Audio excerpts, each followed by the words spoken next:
All right. Let's get a little message going for the Zeiss Milvis, huh? I respect what they've done. The new overthrows the old. It's natural. I just do not have the patience, and when it comes to dealing with vintage lenses, you really do have to be a patient man. I'm a businessman. First, foremost, okay? I got no conflict with them. I think what the contact Zeiss lenses helped me realize is that I like my lenses a little more on the pristine side. You! Will you shut up? No, let him go. C'est la vie, huh?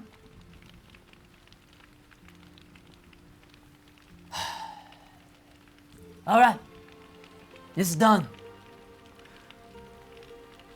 Bring in the Minolta Rokkors. No. We cannot do this alone, huh?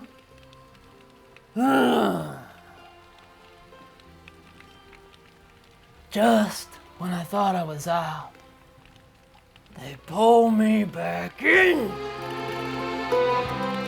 So I'm going to share my thoughts on what I believe are the best Minolta Rokkors to look out for if you're wanting to build a little mini cine kit that is the best performance versus the most affordable. Now, I first started collecting these little lenses back in October because I originally was only going to use them as taking lenses for my Ivoscope, because I wanted to embrace a lot of their weird characteristics for anamorphic projects. And hopefully you already got to see a sample of that in the little short film Bird Running that I put out last week. If you haven't seen it, there will be a link to it down in the description below. However, I was so taken by their performance and their rendering of the image without the scope, meaning all on their own, that my collection snowballed rather quickly. I now have 11 of these things, and there are definitely certain ones to look out for, so we're gonna get into all of it right now. However, I do want to start out by talking about the flaws of these lenses first, and I do use that term flaw very loosely here because, in my opinion, some of those flaws are what makes these lenses so damn unique. The first one that comes to mind is the flares, and a lot of folks will find them very distracting. However, again, I thought they were very cool in terms of using on anamorphic. But also, you know, it's the flares and their rendering of the out of focus areas and their kind of interesting, vibrant colors that were all huge selling points for me in the first place. If you saw one of my most recent videos, which was the Minolta history and then a Leica comparison, again, if you missed it, there'll be a link down below, but we did see a lot of the downsides of the Rokkors in that particular video. Vignetting, heavy flaring, and ghosting and reflections are a few of the heavy hitters when it comes to the Rokkors. However, those flaws do seem to be pretty synonymous with most vintage lenses, let's be honest. Also, I do want to point out that, yeah, they breathe, but in my opinion, all vintage stills lenses breathe, even Leica Rs. Let's just stop lying to ourselves, okay? And all vintage stills lenses breathe because video wasn't even a thing back when these lenses were invented. So something else to keep in mind is that the SR mount is not easily convertible to EF, so that may be a deal breaker for a lot of you right out the gate. These aren't exactly lenses that you'll be, renting all the time. These are very personal lenses, in my opinion.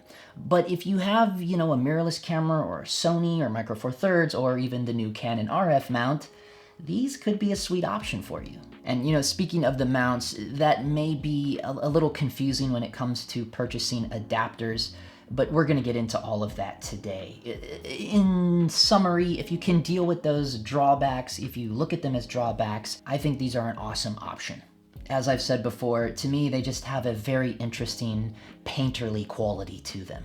And for someone like me that already has a full set of Zeiss Milvises, being able to have a separate set of vintage lenses that are packed full of character and are still super easy on the wallet at the same time, it just kind of seems like a no-brainer to me. However, with that being said, the prices have slowly been rising on these guys as well, so if you want to take advantage before the sharks swim all the way in, now may be the time. So when it comes to building your first little set of Minolta Rokkors, it may seem a little overwhelming at first. because technically there were 5 different generations of these little guys. But as I said in my Leica versus Minolta video, Minolta was very consistent with their lens coatings, and a lot of that was because they were the only company making their lenses themselves from the ground up. So most of the generations do play well together, but not all of them. So let's break down each generation of the Rokkors first, and then we'll get into the specific lenses to look out for. So as you'll recall from my previous video, the very first generation of Rokkors, known as the MCiis, were first released with Minolta's groundbreaking camera, the very first through-the-lens metering camera known as the SRT-101 back in 1966. The MC stood for meter coupled, and over time, buyers started misinterpreting that MC to stand for multi-coating.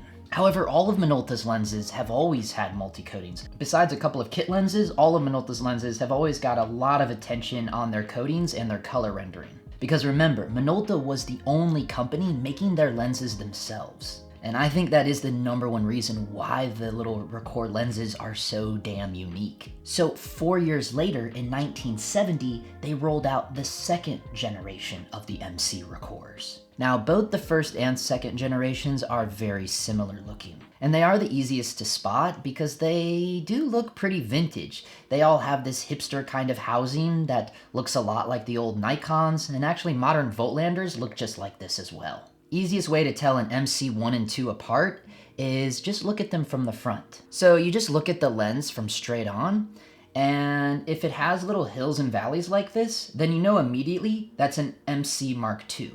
If there were no hills and valleys, it would be an MC Mark I. In my opinion, I would just stay away from both of these generations anyways, but we'll get into that one in a minute. So that brings us to my preferred generation of the Rokkors, the MC3s. Again, I go into heavy detail on this specific generation in my Leica versus Minolta video. But just a quick recap, the Mark IIIs were released within that first year of the Leica-Minolta partnership back in 1973. They are all metal with a smooth focusing ring, just beautiful quality and performance in my opinion. Really excellent build quality as well. And they dropped the hipster look for a more modern style with a waffle rubber grip. Now, it is very easy to get these MC Mark IIIs confused with the MD Rokkor Mark Is that were released years later in 1977. So if you come across an all-black Minolta lens with a rubberized waffle grip, just look at the front of the lens and verify that it actually says MC. And then you'll know instantly it's an MC Mark III. Another very quick way to spot it is that all of the Mark IIIs have this little silver ring directly under the black aperture ring. Also take note, some of them say Rokkor X. Because of this, a lot of people refer to the third generation as the MCX, but the X was only Minolta's way of notating for the lenses that were being sold in the North American markets. So you may see some sellers trying to highlight that it's a Rokkor X, but trust me when I tell you, one with an X and one without an X is the same exact lens. And again, don't try to get caught up in thinking like, oh, the Japanese Minolta Rokkors don't match the American Rokkors, because that's all nonsense. Minolta was very well known for their attention to their coating quality control, as well as their colorimetry was their #1 strong suit. All of the MC3 Rokkors and even the MD Rokkors all play well together. And I guess that is the perfect segue into the third and final generations of the Minolta Rokkors, the MDs. So again, if you saw my previous video, you're already well aware of how Minolta advanced the entire camera industry back in 1966. So just a little over a decade later, in 1977, Minolta dropped another bomb on the camera industry. The XD cameras. These were the first cameras ever to have a shutter priority system as well as an aperture priority system and a built-in spot meter. This was the beginning of cameras with automatic exposure modes. And with this came a new line of lenses, the MD Rokkors. Now, a few things happened here. One, that camera obviously swept the sales floors, and they didn't really let their partners over at Leica know that they were releasing this new groundbreaking camera. And this was a little bit of a problem because Leica just released their new camera, the R3, in the previous season. So, in my opinion, that may have been the beginning of the end of the Leica-Minolta partnership, even though it did go on for nearly another 6 years. I just think it must be really hard to be partners with a company that is also your biggest competitor. However, about 3 years later, in 1980, Leica adopted the automatic exposure system from Minolta and put it in their R4. So even though the camera technology of the new Minolta XDs was certainly groundbreaking and innovative, in my opinion, it was at the cost of the quality of the lenses. The MD Rokkors, in my opinion, are subpar compared to the quality of their older brothers, the MC3s. So because of the new form factor of the XD cameras, the MD lenses got much smaller. But it did not happen right away. Now, the first generation of MDs that rolled out in '77 aren't too bad actually. In fact, they look just like MC3s, and for the most part, they're still all metal. However, the very next year, in 1978, Minolta revamped all of their MD lenses, and thus was born the last generation of the Rokkors. So this is when the lenses got significantly smaller, and Minolta started using plastic parts both inside and out. The standard 55mm filter thread dropped down to 49mm, and it's not difficult to spot a second gen MD Rokkor just because of how tiny they are. And they actually have the filter diameter printed on the front of the lens, as well as this is when Minolta started coloring the smallest aperture number green. And by the time the third generation of the MDs rolled out in 1981, Minolta dropped the Rokkor badge altogether, and that's when we saw a lot more plastic parts being used. So collectors do refer to the third gen of MDs as the plain MDs because they don't even say Rokkor on them. And if you ask me, I think they are to be avoided. However, there are a few earlier MD Rokkors that actually outshine the earlier MC versions. And we're gonna be looking at a couple of those today. Now, after Minolta abandoned that Rokkor badge back in 1981, they did go on to produce a lot more budget-friendly lenses, in my opinion. That is the entire plain MD line, and then this whole line of Celtic lenses, which were really just made for mass consumer markets. And then in 1985, Minolta dropped their third and final bomb on the camera community. And that was the Maxxum 7000 Alpha, which was the world's very first autofocus camera. Funny that it's called an alpha, right? Well, it just so happens that in the early 2000s, Sony bought Minolta. And if you ask me, that to me would explain Sony's amazing autofocus capabilities to this day. Either way, the moral of all of that huge opener was to say, just make sure the lenses you're buying actually say Rokkor on the front of them. But now finally, let's get into some of my preferred Minolta Rokkor lenses. So again, in my opinion, I would just straight up stay away from both the first and second generations of the MCs. Two main reasons to avoid these. Number one, thorium. So that is the radioactive rare earth element that causes the lenses to turn yellow. And it does warm the image quite drastically, and makes it pretty much impossible to build a matched set and will make your life a living hell in post. I'm talking about the color grading process and matching shot to shot. Now, I have managed to clean this one up, but we'll dive into that one in a minute. And number two, in my opinion, they're just a little too old, and it's gonna be a little harder to find really good copies that aren't full of problems. And the final thing is, these first generations have a lot less contrast than the MC3s and the MDs. So you're not going to really be able to mix and match the older ones with the new ones. However, if you just absolutely, for whatever reason, want the old school ones, I highly recommend the second generation over the first. And I mainly say that because not all of the second generations have the thorium, but you'll quickly find a lot of the good ones still do. So this little 58mm I have right here, you see these little hills and valleys?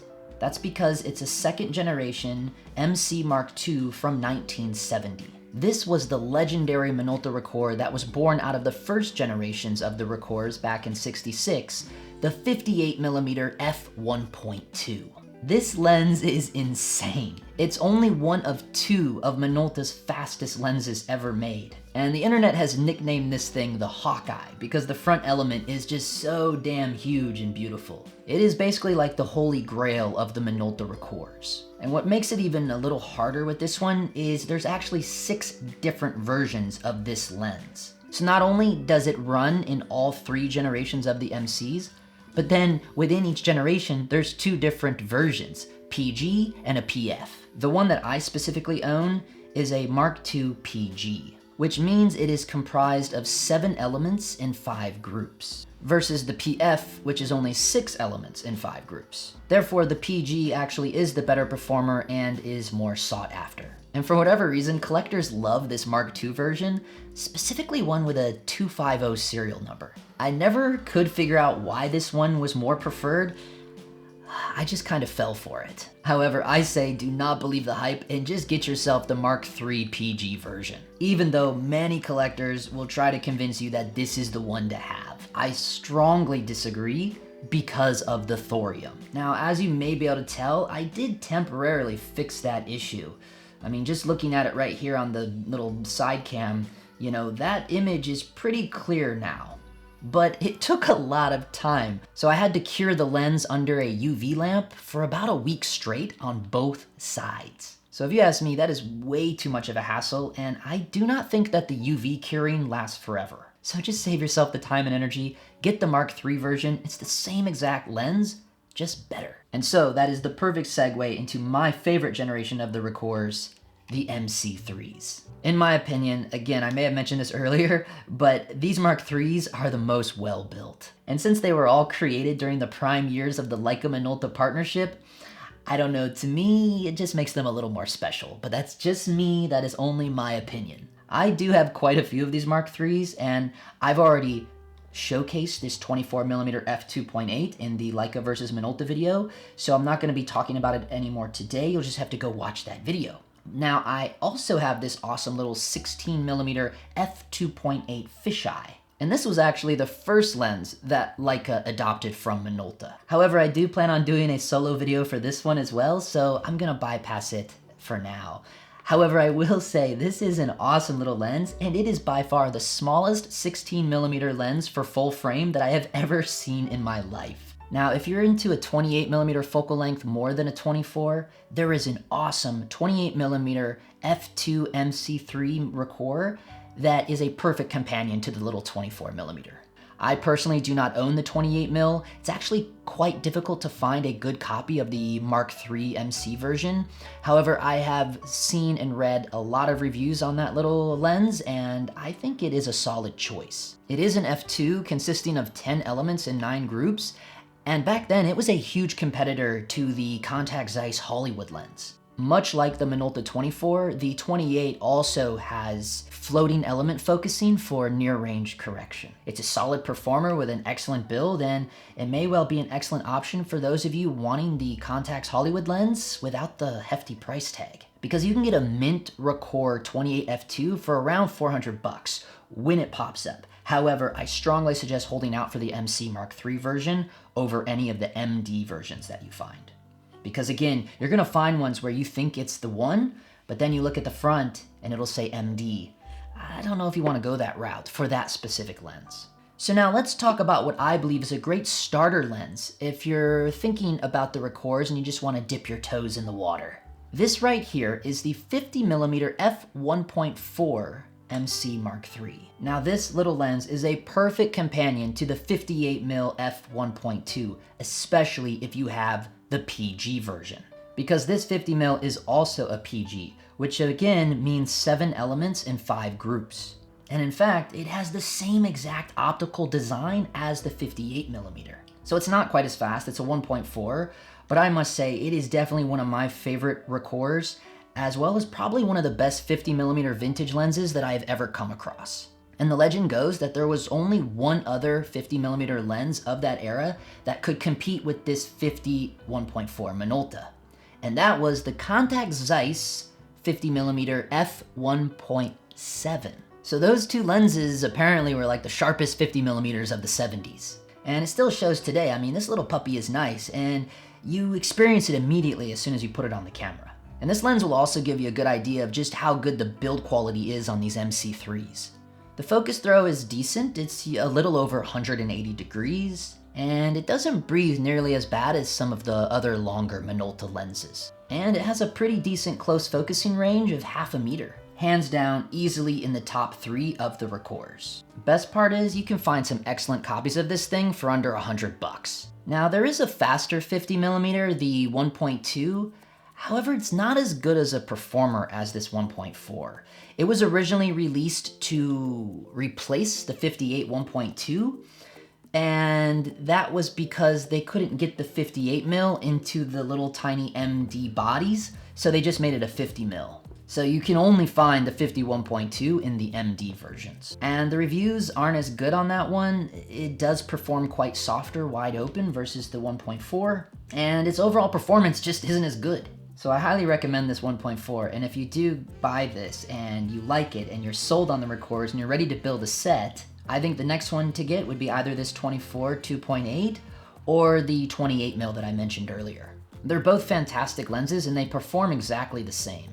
So it really just comes down to which focal length you prefer, the 28 or the 24. Or maybe you're just like me and you're into the Leica history of the 24mm. So after those two, if you wanted to get a third lens to make a really cool rounded 3-piece kit, the next one I recommend is the 85mm f1.7. This is another one of the legendary Rokkor lenses, but it's not as expensive as the 58mm. Something interesting about this one is it seems to be the only one that they never changed the optical design from generation to generation. However, by the time Minolta Rokkors got to the MD generations, they totally revamped this lens. And the MD version is only an f2. And I know an f2 seems almost the same as a 1.7, but the two lenses perform very differently. But I avoided the f2 version because not only does it have a lot of plastic parts, but the bokeh is really rather nervous on that lens, where this 1.7 serves as a really beautiful portrait lens. It's 6 elements in 5 groups, and they never made a faster 85mm.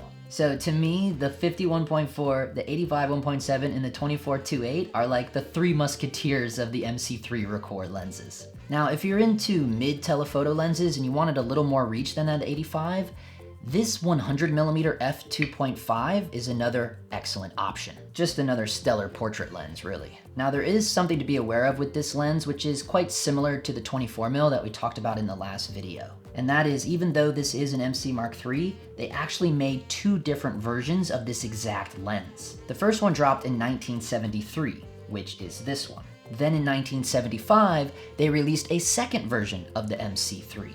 However, that second version only had 5 elements versus the first one, which has 6 elements. So because of that, this one is thought to be a better performer and is more sought after. Easiest way to tell them apart is to count the rows of waffle grips on the focus barrel. So if it has 6 rows, then you'll know it's a first generation. If it only has 5 rows, it's the newer one that came out in 1975. So even though the earlier version is thought to be a better performer, it is a little heavier because it's just larger. Either way, this lens is also still one of the cheapest Rokkors you can get. For now. Now, you may be wondering, what about the 35mm? And I do have a 35mm, but it's part of another entirely different set of Rokkors that I selected specifically to use with my Iviscope kit, so I want to save those for a future video. However, the 35 I went with is this MD Mark II, and I specifically chose it because of its small size to pair with the Iviscope. But there is something I want you all to be aware of when shopping for a 35 Rokkor, because you're bound to come across this. Most things you read are going to be raving about a 35 1.8 HH lens. However, I'm going to burst everyone's bubble here, and that's with the simple fact that all the Rokkor 35 1.8s are the same exact HH design, which just means they were 8 elements in 6 groups. Now, when they shrunk this one down for the MD Mark II, they obviously had to make some slight changes. And in my opinion, this is actually one of the very few cases where the performance of the lens got better with the smaller design. However, you know, I still have to point out that the aperture ring on this little 35 1.8 is plastic.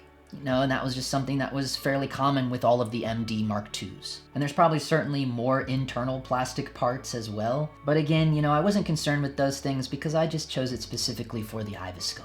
Because it is half the size of the older MCii versions, weighing in at only 235 grams. Plus, it does have a really long focus throw. I mean, it's like 270 degrees, which is quite impressive for such a tiny little lens. Now, one thing that may be a deal breaker for some of you is that Minolta never had a super speed version for an 85 or 35mm. So 1.7, 1.8 is as fast as you're gonna get for a 35 and 85. The faster versions were reserved for the 58 and the 50mm. Now, there is one more lens I wanna talk about. and that is this little 20mm f2.8 MD Mark II Rokkor. This is one of the very few MD Rokkors that improved drastically on the older MC version. So there is an older MC Rokkor, the 21mm f2.8, that was first released back in 1971, and then re-released for the MC Mark IIIs in 1973.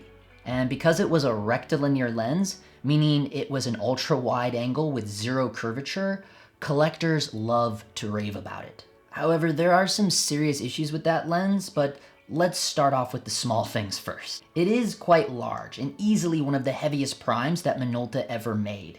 It is one of the very few Rokkors that has a 72mm filter thread, whereas all the other MC3s have 55mm filter threads. So this little 20mm MD Mark II that I have here is one that was released in 1978. And as you can tell, it is super tiny. Don't let the cool little Minolta branded hood throw you off. I mean, this thing is tiny. It weighs in at only 240 grams versus the 21mm, which was 515 grams. Now, as I said earlier, when it came to the MDs, Minolta used a lot of plastic parts. However, for whatever reason, this 20mm is the exception to the rule. It is all metal. Even the aperture ring, completely metal.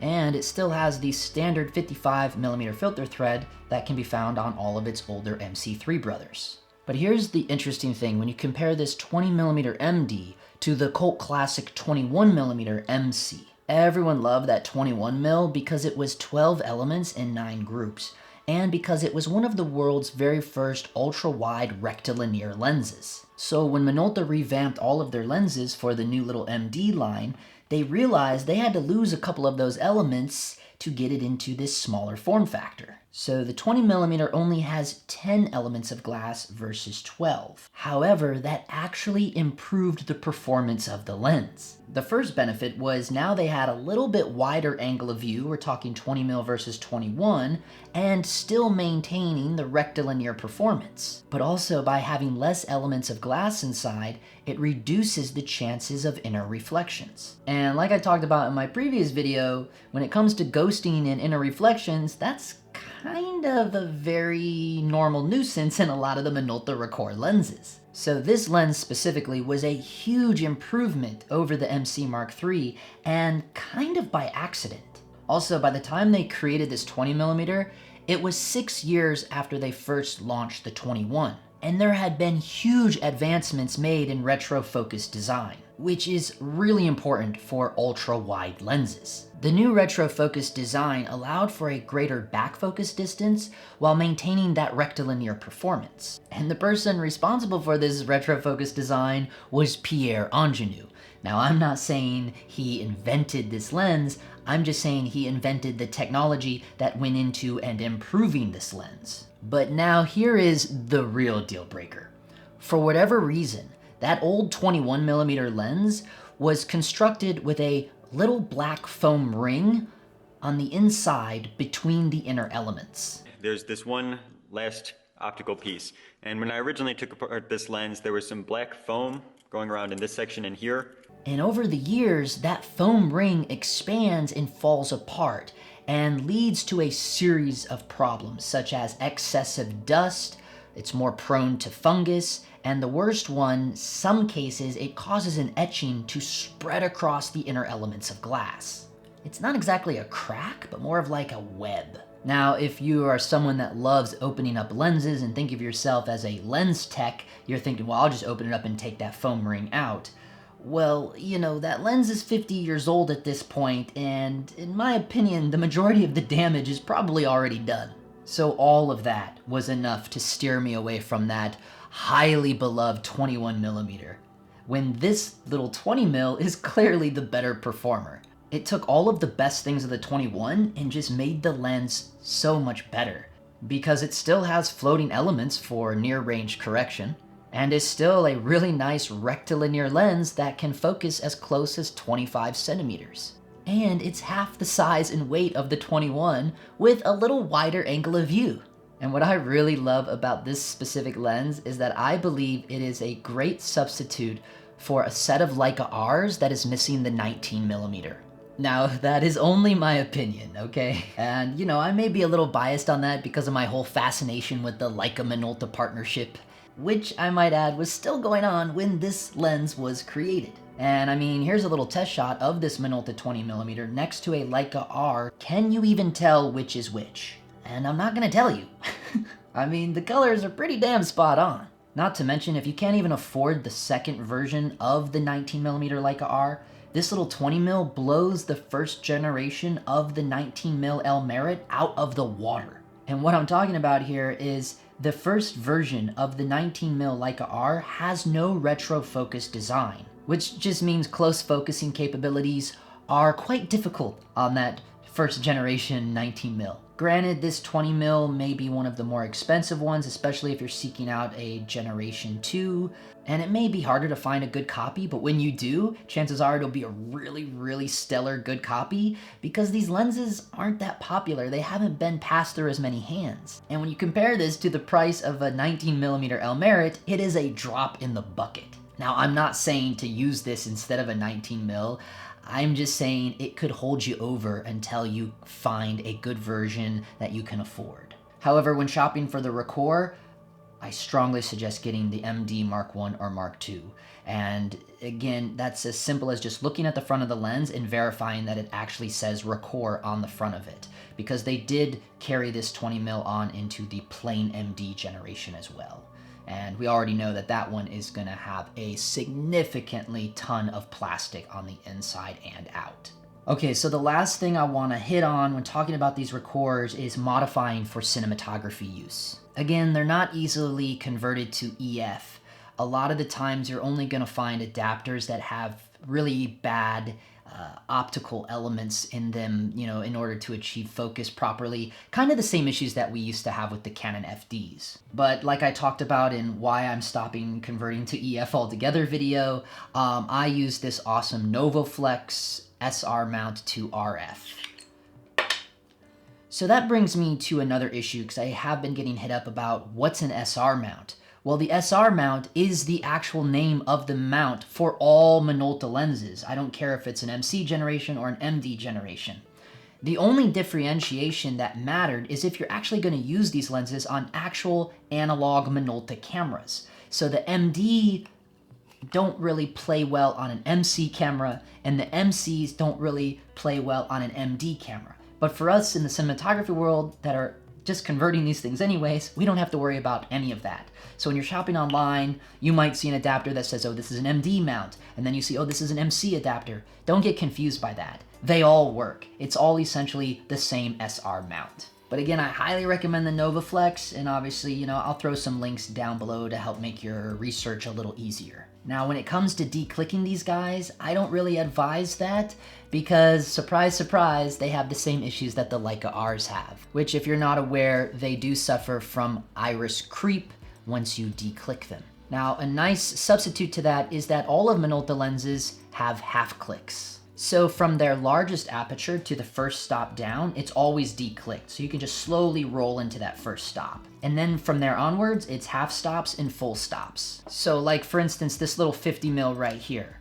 right? It's wide open at a 1.4. I can slowly roll it into the 2, and then from there it's all half stops. 2 split, 2.8, 2.8 split, 4, 4 split, 5.6, 5.6 split, 8. You know, I mean, I think that's kind of a nice option considering the fact that if you try to declick these, it could run into some pretty detrimental issues. So that is kind of cool. The only bummer that is with these guys, if you did go ahead and declick them, or even if you wanted to keep them clicked, if you still can't really use iris rings on these guys because the actual marks are on the actual aperture ring.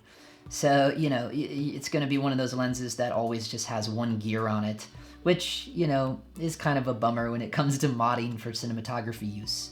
But, you know, at the end of the day, like I said, I love the painterly quality of these little lenses. These Rokkor lenses are the first lenses that I've bought that really have inspired me to just go out and shoot. I don't know what it is about them. I mean, they're certainly not perfect, and they have a lot of weird characteristics. They're very quirky lenses. Nobody really cares for them for the most part, which is kind of a shame. But there's just something about them that is so interesting and quirky, and there's something to be said about gear that inspires you, right? I mean, as cinematographers, as artists, whatever we want to call ourselves, I just think it's so interesting to find gear that truly, makes you want to push yourself. These lenses have gotten me into looking at full frame photography work, for instance. I mean, I'm just really like, they're just weird little lenses, and I think there's just something to be said about that. But the way that they move me is not maybe gonna work for you, you gotta kind of find your own liking. And again, I don't think these are things that, would you use these on a real job? I have, but that's with the Ivoscope. But, I don't know. Some of them perform really well. This 24-28 is an awesome little lens. Hence, you can see why it was fully modded out already. It's just, what are you into? What do you like? You just kind of got to find that out for yourself. Not everybody is going to be into these. They really haven't been. But I think also what's been stopping a lot of folks from really getting into these is because they're not easily converted to EF. I don't know. I guess what I'm trying to say is that to me, lenses are like a cinematographer's paintbrush. So I think it's important just to find ones that work for you. And there's something special about finding the lenses that speak to you. So I don't know. Let me know your guys' thoughts on the Minolta Rokkors down in the comments below. I want to give a shout out to all of my Dog Times Patreon supporters. Special thanks to the members of the Patreon producers tier, Mike Skinner and Fred Parr. And yeah, we've been breaking down a ton of jobs, a lot of gaffer jobs that I did last year, the pilot that I was the DP on last year. A lot of cool stuff happening over there on the Dog Times Patreon. If you stuck through this whole time, that is quite remarkable. As always, thank you for watching, and we'll see you in the next one. For now, that is a wrap. All right.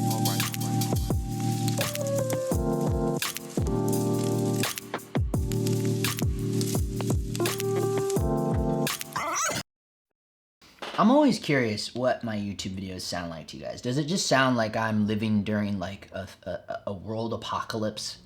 Like cars racing down a residential street, helicopters, sirens. It makes sense now why all the big YouTubers live in little tiny remote areas. But then I'm always like, how are they working? Or they're just full-time YouTubers. Oh.